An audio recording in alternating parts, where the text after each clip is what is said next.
Adam ayran şikayetçi. İçpeyim ben. Ha? İçpeyim. Ayran içmesin mi? İçpeyim. İçtin? İçpeyim. Неге? Сол. Айраның да, өзің де, маған алдап айтқан жалған өтірік сезімің де, махаббатың да, барлығы да керек емес. Мен сенен тек қана құртақандай жылулық пен көңіл бөлгеніңді күттім ғой, Иба.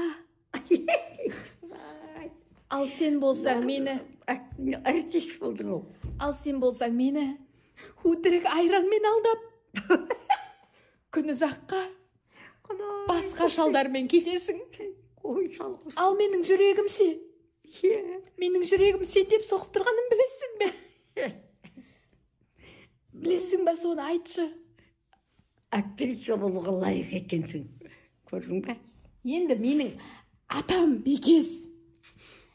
Менің атам Бекес. Әжем Иба. Әкем Естай. Шешем Гүлзира. Қалай мен актриса болмағанда, мен актриса болмағанда кім болады, айтшы? Дұрыс айтады.